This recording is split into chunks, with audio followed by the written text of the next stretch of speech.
bans that raised questions. The Kai'Sa banning game 1 is something that I'm going to keep going back to. And his Jhin performance was absolutely outstanding. And this is a champion that ever since, what, mid-2023 has just been exceptional and really, you know, it was just calibrating 2022 when they played. Yeah. Yumi Jhin. I don't even know why I'm bringing it up. Did you have to bring that? You didn't have to bring that up. Well, because after that, it was all smooth sailing. So that Jhin, no surprise, that is really a comp that at any point in the last couple of years, T1s could have played. Yep. And if they're in form, it's going to look amazing. Doesn't matter that it's Doran piloting it instead of Zeus. It ends up working out nicely. Also, Doran, that man is the most committed memer that I know. Because dying to Krugs and then winning a team fight immediately after, it's peak Doran! He also gets to go into the history books alongside the greats such as Dundun, who like wins a 1v2 and then immediately dies to Gromp. It's peak. Oh, it is so good. Pantheon going to be taken away here on the blue side. You know that KT are angling for a Taliyah. That's what they want.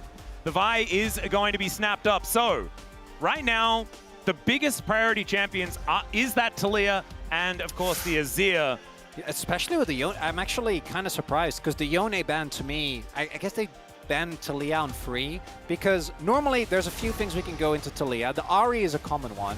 Oh, well, now you're just, isn't it checkmate? Well, because it's Azir or... Well, yeah, Azir, Taliyah, but then you leave them both up, but Taliyah wins.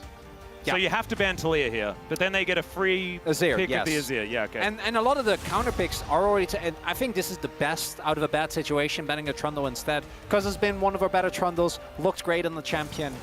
And this is the least surprising thing that's happened here today, as Taliyah gets taken by BDD. BDD obviously has been the front runner for KT, and getting his pick on arguably the best mid laner in the meta is a big win. There's also a lot of the counter picks, as mentioned, already taken away, unless you want to go deep into the pockets of like a Sylas, which this early on I think is a big risk, because we've seen Ryze into it, already taken away. We've seen Victor into it. This matchup, I don't think is exciting. There's a reason why we didn't see these blind Azirs anymore. It's because of this exact matchup. It's just so hard to find consistent angles if you are the Azir. Yeah, and one of the reasons why the Azir's win rate has been lower and lower is that's a Gravehover there for Owner. We're going to try not to react to that one too much, but is because a lot of players, BDD is one of them, who has just been picking the Azir first and then getting Taliyah'd, as we do get to set up the wall and then crash the champion into the wall. Yeah, but if you're a T1 fan, you see Azir into Taliyah and Owner on a tank that isn't Sejuani. This is Sejuani. That is Sejuani right there. Sejuani checks. Could be the angle here. Checks is a relatively safe blind. Doran can obviously go for his classic Gragas counter pick that is still open. As instead, maybe... Gonna get this. Well, you can still pick the jungle run free, right? That's perfect. Going to get the Yorick here. And you can see that man looking to bounce back in a big way after that rough game number 1. Yeah, or game number 2, rather. Game number 1 was great. Yeah, we've seen Yorick be so powerful in more recent patches. I believe got nerfed, actually, coming into this patch. But still, players have been playing it so much as the Sejuani going to be locked in alongside it. Kind of feels weird, right? Because you can imagine that Permafrost synergy alongside a Yorick is going to be there, but Yorick doesn't want you in his lane. So it does feel a little bit strange as a Renekton. A consideration here for Doran.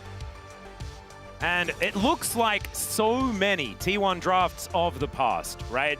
The Azir in the mid lane, a lot of consistent damage, some more early lane dominance as far as the top lane pick is concerned. Nameplate might be changed, but the vibe is certainly still there. Gumushi Carrier just waiting to try and get some counter pick options if they can find them. Taliyah's just such a crazy pick into all of these champions. Yeah, this is the problem. Sometimes you can ignore the problem and it goes away. Not BDD's Taliyah, yeah. And sometimes you can't. And he won't go away. I do think that the cohesion is better on T1, and not just because they picked a bunch of, you know, Shreeman champions. Like, that's fun. That's cute. But mostly because these are a lot of power picks. We know these players are good in these champions. There's, as you already mentioned, the 2v2 synergy in jungle and mid. There is the Renekton, the Azir, which... you know, that goes way back. That's, that's a classic as well. A pigeon and a crocodile. Oh, yeah. As we are currently looking at maybe banning away all engage supports that, okay, I was going to say that aren't Nautilus or Leona, and then you just pick the other one that's left. The only downside for Leona is that I do think that the Mercs value becomes kind of crazy here. So you might instead pick an AD carry on 4 and just look to go for good old classic carrier counter pick. Now, Xayah is still open. I'm imagining that's what T1 wants to go towards here. So maybe we see it banned here by KT. Yeah, that would mean leaving up the Leona, but things like Renata are still there, I guess. Yeah. But it does feel a little bit more like Caitlyn. pseudo-engage. Is the Caitlyn going to be taken away from Guma? Certainly one of his favorite picks. It's just Xayah? Well, I think that's probably what he's going to do. The only downside of Xayah is that Jinx is still open, and I think this is a pretty good Jinx spot. It's kind of tough for T1 to consistently get backline access. Let's see what they do decide to go with. Guma could just take the Jinx if he'd like, because then Dr. does have a difficult matchup. I'd actually written down the Lucian. This is something that Gumayusi, on his resurgence, found a lot of success on. And that is going to be the lock-in here, unless something changes in the nick of time, but it does not. So not with the same level of range as that Jinx that you were talking about, but it does feel way worse picking Jinx into this, especially with Carrier having the counter pick angle. That is still a big grin on Peter's face, which is a little bit frightening. Makes it hard for KT. Oh, Samira Leona. Is that why? Well, Brom's out. Like, Brom's out. No. No, they're toying with it. Ezreal Leona is fine as well. I think Leona Ez makes a lot of sense. They pick Leona here and then they're going to contemplate, is what I imagine is happening. Ezreal's the safer pick. Ezreal's a lot of innate safety against the what do you call it? Renekton. You can get away from Azir relatively easily. You really shouldn't be impaled. Yeah, it's going to be that. I would have loved the Samira, but we knew it wasn't going to happen. And now, what is the counter pick going to be? Is it going to be Nami or Melio, which obviously pair really well together? What about Big Bad Brad? Will be a very carrier thing, but into the wife steal into Ezreal, I don't know if you get quite as much value. Oh no! No! He's definitely memeing. He's memeing. It's Big Bad Brad. There we go. So playing very focused on lane, and playing Talia into Bard is actually kind of obnoxious. That is one of the few champions that any champion, and Yorick as well in a side lane, without a dash, it's just obnoxious. It's so easy for the enemy team to collapse. T1 have obviously used this pick with great efficiency. When it comes to power picks, I take KT's side every time, right? Like, I'm looking at the Yorick, which is a top tier pick right now. I don't think the Renekton is really inspiring. I'm looking at Talia, who to me is the premier mid laner right now, that is in a winning matchup, even though she got counter picked. Bot lane is obviously tough in the 2v2, but it goes back to that game number 2 as well. This is a lot of comfort for T1. It's Faker on Azir, it's Carry on Bard, and maybe that's enough to take away some of the power of those picks that KT have gotten for themselves here. Yeah, I would agree. I do think that there is, like, if you look at how these compositions are going to interact with one another, there is certainly that edge for KT. But like you say, this just looks like a T1 draft. And they're coming off the back of a victory. We have to remember that they're the team that hadn't been playing very much over the last couple of weeks. It's KT that's been running this gauntlet this entire time, feeling a little bit warmer. And now T1 have to step off after like 2-0-2 losses in a row, and then a big break, and then stepping onto this huge stage. And you can imagine one game in lieu makes a fair bit of sense. Now back on the horse, seeing what they can get done. This is going to be a big test for KT to try and bounce back.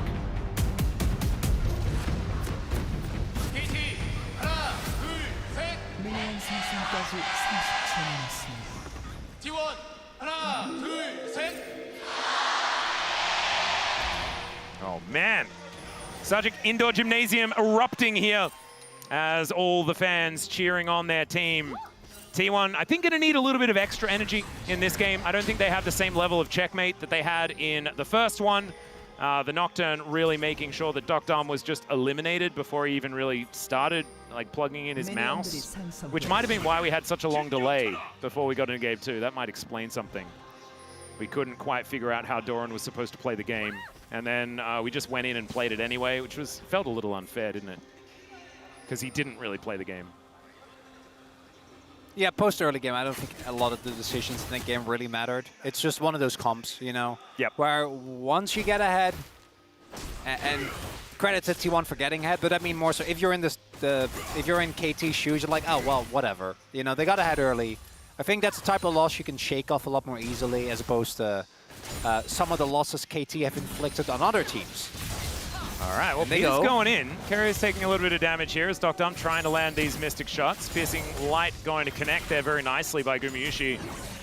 I basically judge how Lucian is played by how many of the Qs you weave through minions and hit your opponent.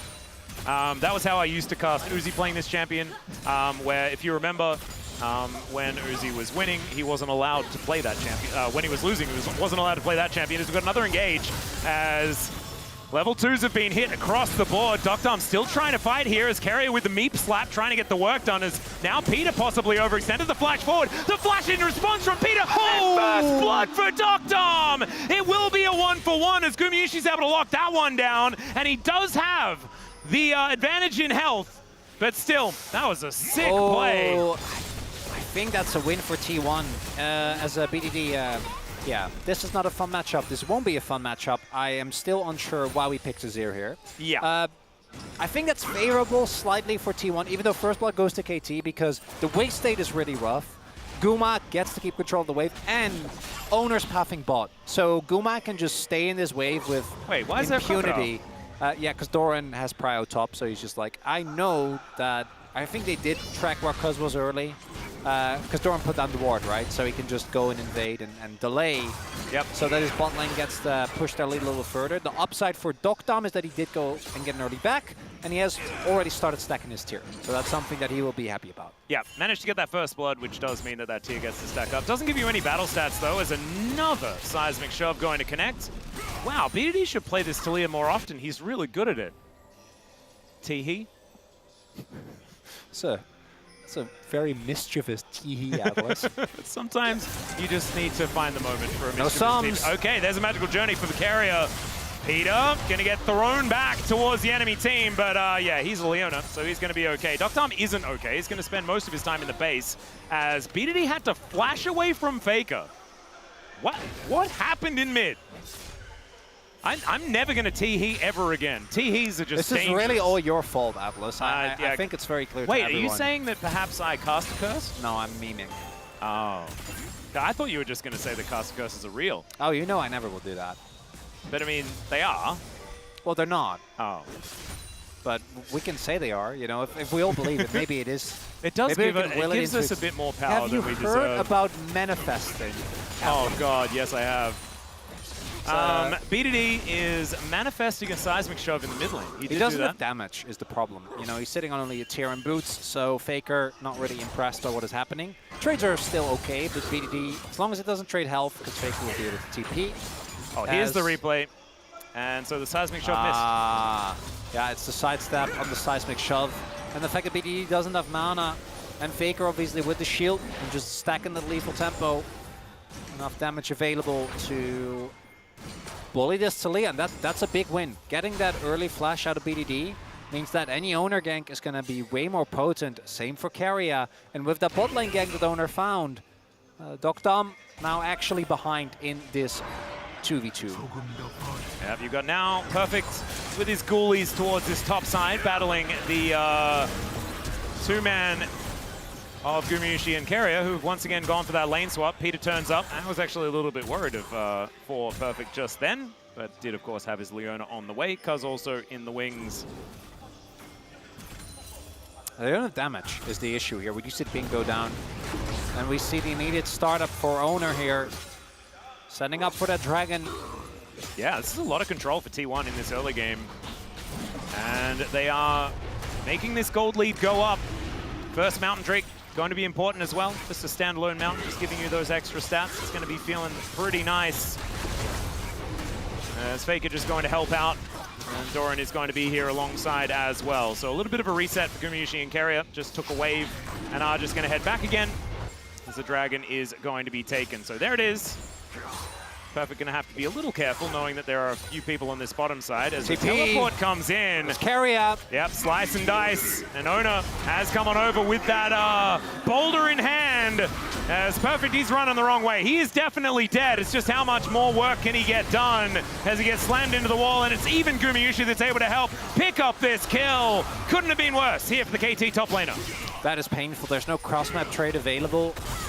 We're seeing that Perfect gets focused again. As T1 seems to have identified a weak spot in the armor of KT. And the one consistent win con that KT had, which was BDD, after that play from Faker, just haven't been able to find the same impact. What are they going to do? Try to dive a Renekton? Yeah, I don't know about that. That sounds a little bit worrying. I'm like, they might try. I don't think it'll work, though, because Owner's already on the way. Well, Doctom is just picking up this wave. Cuz moving in. They're just looking to zone Doran away from the experience. But there's nothing no one bottom answering. lane. And like BDD is roaming up KT. This feels like a desperate all-in. Yeah. Yeah. Okay, let's see whether they can actually make something happen. Cuz clearing out the very dangerous Krugs. Yeah, this is...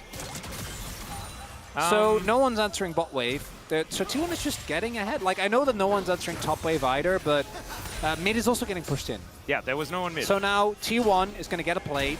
Obviously, the bot side situation isn't great. And T1, unlike KT, have not been sharing experience. And Doran just gets back. Guma further accelerated. Yeah, and all of these things. Ooh. Doctom is level 6, never mind. As okay, Ona coming in, driving forward. The Arcane Shift is fantastic. That's a decent True Shot barrage as well, but now Peter is looking worse for wear.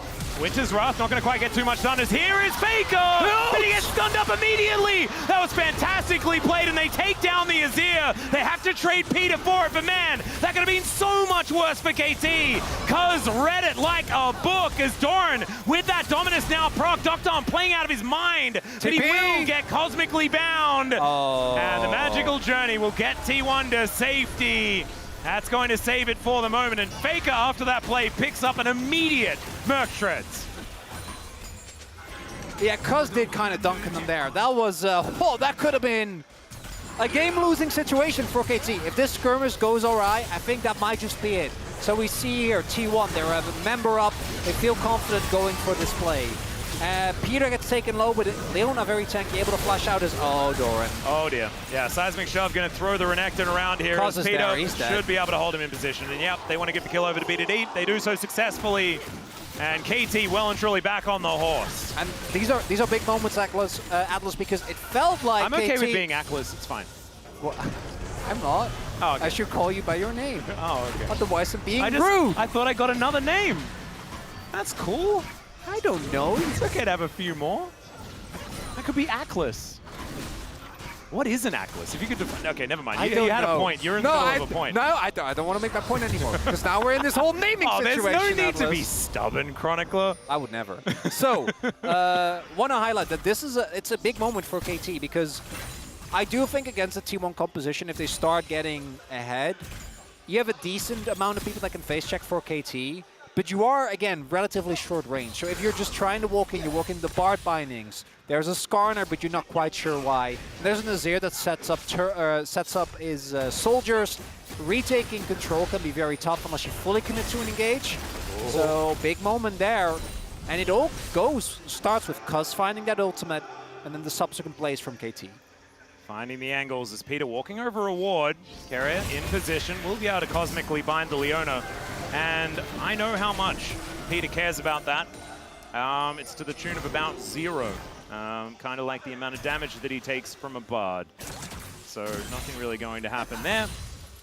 Carrier getting a bunch more information though.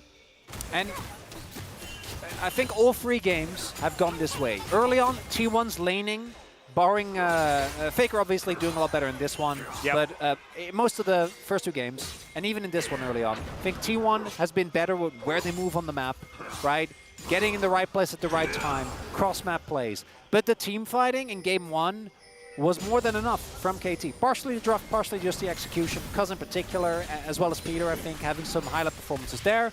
And game number 2, T1 snowballed the game to the point where KT didn't get to play anymore. I don't think we're really on that track right now, and T1's comp can still team fight. Skarner comps, you're never really going to count them out as well. Whoa! There's a flash in. It's a decent buffer as the Tempered Fate goes down. Ona looks for the crash onto Peter, and it doesn't get the stun as the exhaust doing so much work onto Cuz, but the both junglers getting taken down so low. Gumayushi having to go so far forward as they do both fall, and the wall goes down. The flashes, they come in, and the seismic shove just barely missing onto Carrier, and Faker decides, nah, man, I ain't going in on that one. That was a very cute fake out, as my goodness, that could have been a disaster. Seismic shove this time, he's going to connect, and Peter is there to follow up BDD with a big old rock right on top of the pigeon, and he goes down. Just leave! Yeah. You could have just left! I wasn't ready to play-by-play because I thought it was over, Chronicler. Well, also, yeah, I'm a bit baffled. So let's take another look here. This play is good, but this is a Sejuani. Cuz gets the buffer, then kind of Zonya's the culling in a way. And then it's still Sejuani with Aftershock and Eclipse, so he ends up going down, but Kuma's in an awkward spot. BDD comes in, this ult from Faker. Wonderful. Well done. Then Carrier gets the, even though he gets Seismic Shove, gets the connection first, and then he, just leave. Just leave. Just, why are we taking the greedy path back? Yeah. And then BDD reads him like a book. Gets the setup, but that was an unforced error. That kill didn't have to go over, and we are back in the action, Atlas. Let's do it again, baby! As the Ocean Drake down to 50%, Cuz in position. This is likely to be another 50-50, unless it's not. Owner is holding them in position. Well, not a whole lot happens. He does manage to lock down the Dragon, and they kill BDD. True Shot Barrage doing so much work, though, as it's a Cloud Soul. That's really cool. Still, it's Doctom with the kill. Cuz still wanting to find more. Has T1 in an awkward spot on the map. Cuz able to create the distance. A 3 versus 3 as the flash forward comes in from Doran. And out goes Perfect. He has to flash though, and Doran decides, all right, I guess I'll just kill your turret. Big win for Doran. And T1 get the Dragon. That's the big thing. Cloud Soul. Oh dear. Doran is underneath the turret and he just gets obliterated. Yeah, Perfect. Not a whole lot he can do about that one. Yeah, that's the only appropriate response. Perfect thinking that the heal was going to be enough, right? Yorick has so much build and sustain to his kit, but Doran knows his limits, knows his damage output. As we take a little look here, this is a great turn from T1. Just straight onto BDD, who doesn't have his flash. And Owner ends up going down. That flash was very tragic. Sorry, Owner. Oh, we are going in once again. Owner is in a lot of trouble. Sorry, Owner continues here as he will go down. Good little pick there for KT. Not a whole lot to get on the map right now.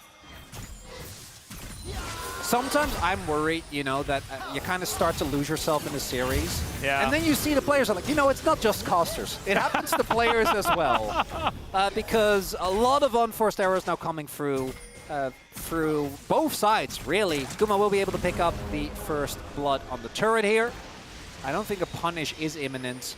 That's a level 10 and very fed Gumayushi here. I say very fed. Dogdom has also been able to pick up a lot of gold, but both of them are 3-0, so yeah, they're looking not pretty too bad. What happened here? Okay, so Faker forces, and then Owner tries to follow up, and Huz.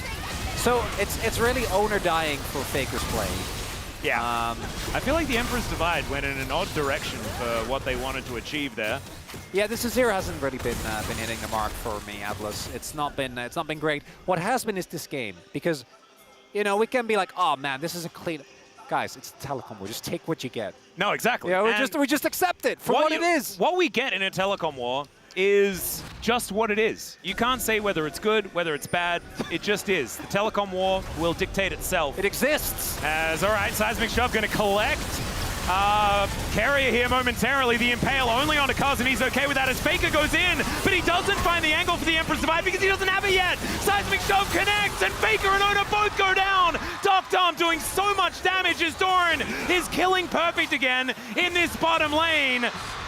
Yeah, the Crocodile is going to become a huge problem, but KT do win a team fight. We can celebrate both, I guess, individually.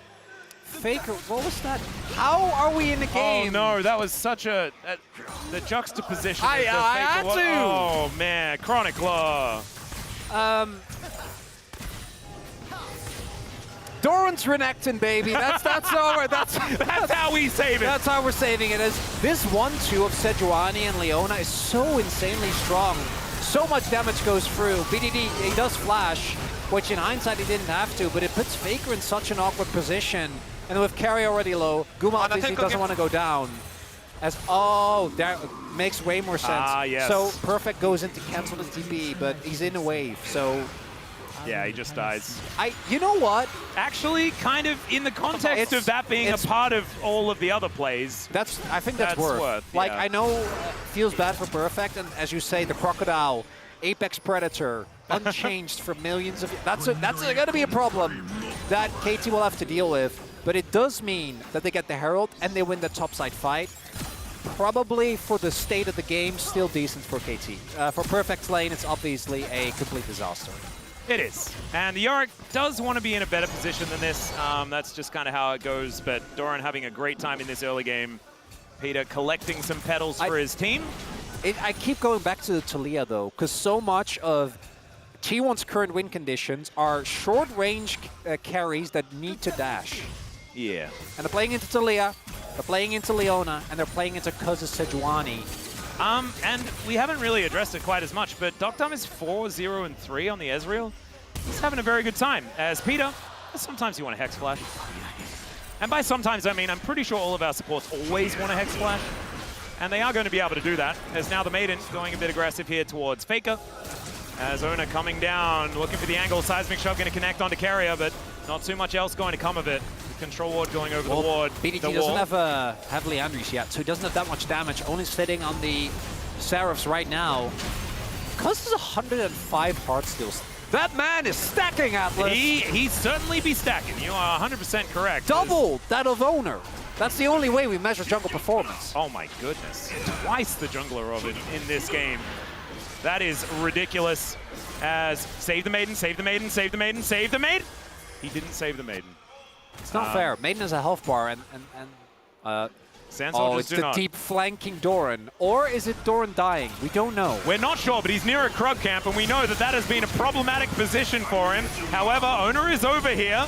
Can they actually get in and save their Crocodiles? The Solar Flare comes through. Oh, the ulti goes to Narnia from Kuz. And there's the Impale. He finds the backline. He finds BDD. Doctum turns up, but he's way too late. And the 10-foot Fate will catch him. He does flash himself out of the way, and Doctum, at least for now, is going to be able to stand his ground. And in fact, he's doing a lot of damage back. But they've lost their mid laner, they've lost their support, and T1 fighting back so well in this mid game. So Kuz is still alive, but I don't think he can get anywhere near this. It's a Doran carry performance, baby! It absolutely is, and this is what happens. It's on the eve of the final match. In these situations that Doran performs the best. And he wants that rematch against Zeus. He absolutely does. If Kuz is there, I think they have the burst to take him down, but they just don't. Peter ends up getting taken. And Owner, I'm sorry about the joke, Owner. I didn't mean it. I was joking about the hard steel stacks. Finds the flash and the ult. The tempered fade as well from Carrier. Waits for the opportune moment. That's all right. It ain't over yet, but it is looking better here for T1. It's a lot of sums. It's soul point secured, Atlas. Yeah, that's the big deal. And it's Cloud Soul as well, ladies and gentlemen. That is a very good soul. No bias. I think we should say that after every statement, just to be very clear. You could just say no bias all the time. Maybe we can just like make a disclaimer at the beginning and say, by the way, there's no bias. Or like the legal disclaimer where you just have like a million statements. Yeah.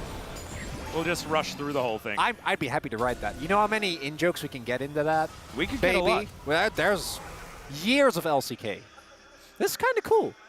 I reckon I like this. We'll get to work on that one maybe between today and tomorrow, depending on who we're preparing for. As Doctum and just give me a deadline like that. Both performing very well. It's not enough time. What do you mean? To write a whole legal disclaimer? I believe in you, Chronicler. Well, you should. Okay. T1 now with the largest advantage that we've seen so far this game. But it's still 9-9 in kills. They have minor. Soul Point. They have Feats of Strength.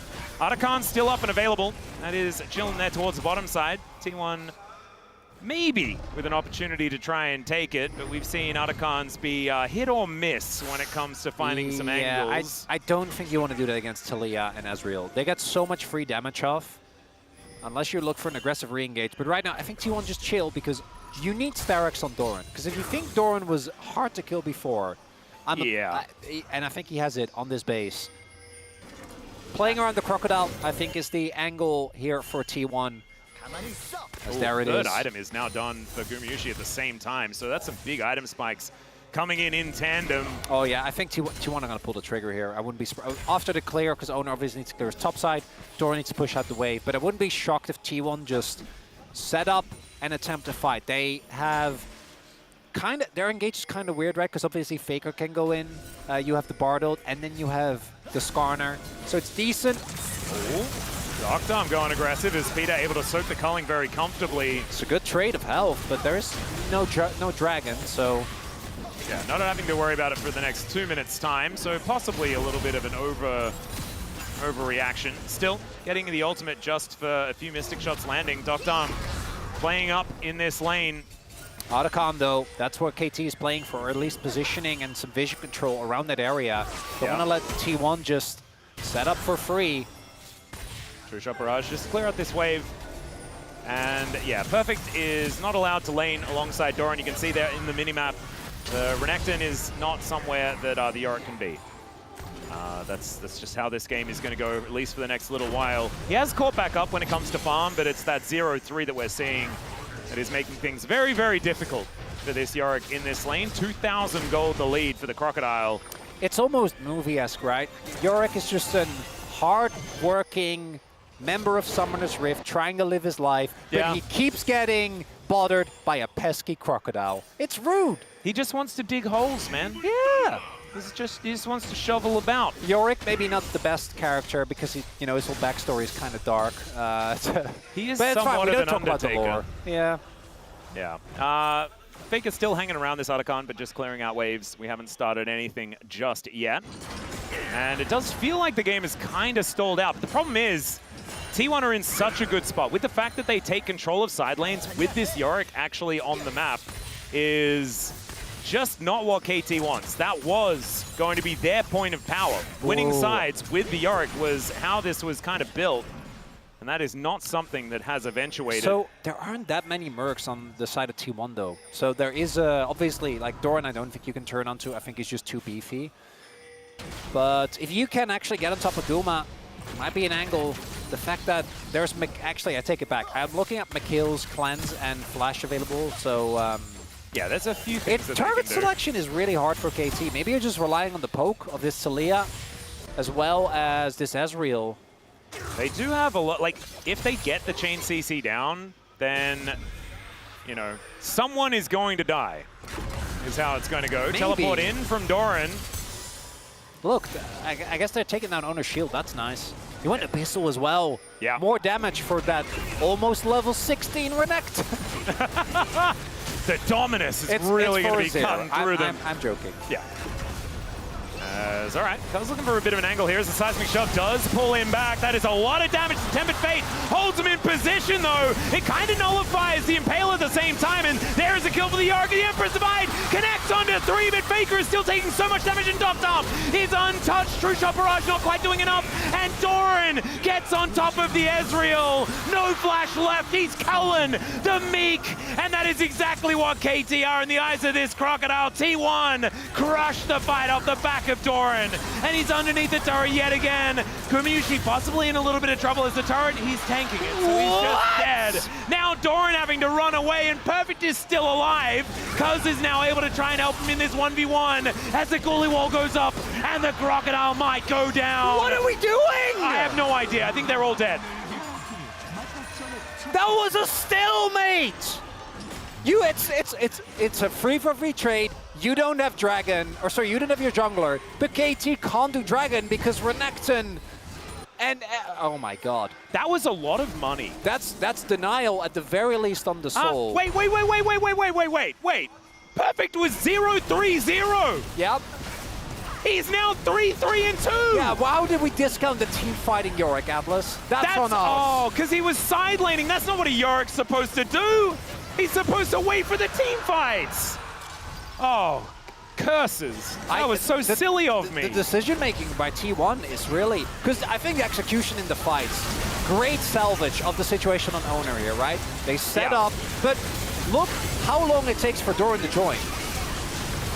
Still no. Imagine if he's here. This fight is just donezo, but instead, Guma, even though he doesn't get taken low, Peter sees him for so long. I guess they just get Nash, so I guess it's fine. Yeah, I guess that's what happens. That's a T1 Nash. Sorry, my bad, T1. All calculated. Yeah. So they didn't even get distract KT with a team fight and a dragon.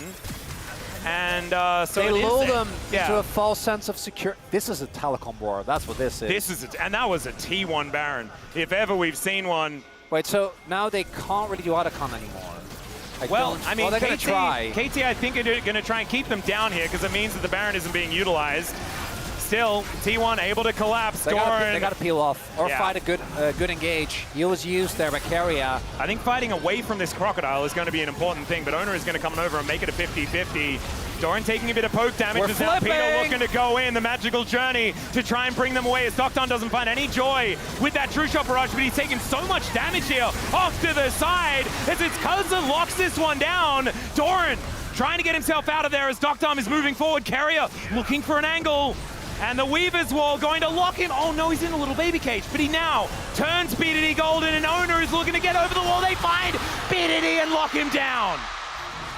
I don't know how that was orchestrated, but it worked out beautifully there for T1 as now Kuz walking into 4 people, but he gets towards his inner turret. Can they leave? I'm not sure. I don't know about this one. Yeah, Docton doing so much damage. Every Mystic Shot is connecting because every point on the map is a T1 player for him to hit, but still, Gumayusi getting a lot of damage. And now it is just Peter that goes down. KT trying to get out of here, and they should be able to do so. This is an absolute mess, Chronicler. Yeah, I got nothing, Atlas. I was waiting for you to say take it away, so I got an extra half a second to think. I figured you'd get it, you know, because you needed to take it away. Okay. So let's break that down, because this series is very rapidly accelerating and decelerating in a way. Oh my God! So he gets the cosmic binding into the ult. Yes. Mid-jump. And he actually just called everything. Yeah, there's a reason this man has a world skin on Bard. Yeah. As sets up that play, and then here, KG, like they need to get people out, so they kind of are forced into this fight. But I think that they could have backed up a little bit earlier. Instead, they stick around. Faker obviously was threatening from the back, so they kind of pushed into the funnel. All was said and done. It's a lead for T1, about a 3.5k gold lead. They're still sitting on Soul Point. They're probably favored, but also these fights have been so chaotic. If T1 didn't make that mid play, I'm like, this game should be done from here. I actually, but the decision making still has me question some of what T1 is doing. And this lead is good, but it's not enough. Not quite. I mean, the lead is entirely the Rebel Baron power play that we saw off that last Baron. It has just dissipated. So that Baron sneak, incredibly important here for T1, as Kuz's health bar is just massive. 3 items now completed for the Sejuani. Getting close on the side of Owner as well. That lead is still there for Kuz in this game. Yeah, that's actually, now that I look at it, the gold is where you want it for T1 and not for KT, because the most gold lead being on Sejuani. Yeah. That's not And the 4, 1, and 6 Ezreal is 2.5k behind. Gumayusi has made so much money in this game. The Infinity Edge is now done. His 4 items are perfect. Outside of that one play where he just dashed into the turret and died, been having a great game thus far. Oh yeah. As long as he doesn't dash into a Talia E, should be able to maintain this level of threat as T1. They have control of the river, and this is Soul Point for them. Now, summoners are available across the board, except Owner's Flash. Let's see what T1 can do. Yeah, oh, there's the, I was about to say Jack shows, is it going to be done? It is. Free items for almost everyone. The team fighting Yorick is ready to play. Carrier! Yeah, Seismic Shove going to connect. They're looking for the chain CC. Onto the body, flashes, but he's not going to get away. And that is another kill going over to Doctom. Oh, Croc! Did they see him? He showed up! The angle, and now Doctom having to deal with this prehistoric monster. Kuz looking for the re-engage, but he doesn't find the ulti. And it's a double for Guma. Doran now is a freight train, and T1 They launch their way forward. The Undertaker is going to have to be used for his own teammates. And perfect, yeah, he's got a little cute goalie wall, but he's going to lose his mate, and he has no right fighting for this dragon that T1 are able to take down. Soul's going to be taken now for T1. Perfect. All he can do is ward off a mid lane push. As we take a look, Carry ends up going down, but it's the Crocodile that is the difference maker, because this fight starts off pretty good, but you can see some of the hesitation. He showed up for a second, but they don't clock him. And there Doran goes, and the turn doesn't work. Peter's left alone, and Perfect is stuck on the wrong side of a wall. And then Faker cements the fight that was set up by his teammates, and yeah, you get Keria. You're not going to call Worth from that. Keria is basically just, yeah, he's just typing Worth in chat. He says, good job, everyone. And they go about their business. Yeah, he might have died, but he is definitely the orchestrator for so many of these engages for T1. That gets them the soul. And that may have been the back-breaking play in this game. And I have to say, kudos to Faker, man. This guy, they had that horrible play in the river here, just above, as we can see right now. And from then on, has been able to navigate around BDD in every single one of these fights. And he's now, yeah, 2-4-7, but he has a 2.2k gold advantage. He's shut out his opponent, and he's always been able to get the DPS in these fights. Yeah, this Celia not quite having the impacts. Peter goes in. Okay, Emperor's Divide gonna throw him out. Another Glacial Prison gonna do nothing as Peter's life just goes away. That is an optimistic, magical journey, but when they're this far ahead, you may as well go for it. The culling is gonna cut down Dr. Arm. And KT, that play looked like they just wanted to head towards the next game. And they will! No shot that KT's able to hold on here. I was about to start making jokes about Elder Flips, Atlas. Yeah, we don't need to, because we might be talking about an Elder Flip in a final game of this series if T1 are continuing to play like this. It's looking a little bit too one-y, but still, these Nexus turrets next to go down. They're gonna take down Cuz before they end this game, as there is the ace. And it's Gumayushi that locks it up 13-1-6. A renaissance for the 80 carry for T1 as this Nexus is going to go down, and match point for T1. I was skeptical when that Lucian was locked in. We've seen Guma struggle in the team fight specifically. I think the laning's been good. But my God, his only death was entirely voluntary. Everything else. Yep. Great work in the ebb and flow. But for me, when it comes to the actual plays that won him the game, I got to go to that Bard. Keria, absolutely incredible. Not to mention, like, the top gap in this game. I mean, it's been large in a few of these other games, but that Crocodile, he was large, prehistoric, and in charge. Come on, we gotta get to game 5, KT. I know you can pull it back. Yep, Gumayushi 47k. An absolutely absurd performance from one of his best champions. This Lucian off the chain entirely. And KT, they're gonna have to show us that there is something left in the tank if we are gonna go to Silver Scrapes here today. Because T1, as you can see, it was looking like a KT gold graph, right? It was a little sporadic, it was a little all over the place. But then it fell off a cliff, and T1 managed to pick it up. This draft is gonna be so interesting. In the next game, though, it's time for us to take a short break. When we get back to space, they're gonna break down that one, and we're gonna look to see what happens in game 4.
헤드만 되고. 네, 노아드긴 해. 나온다 이번에.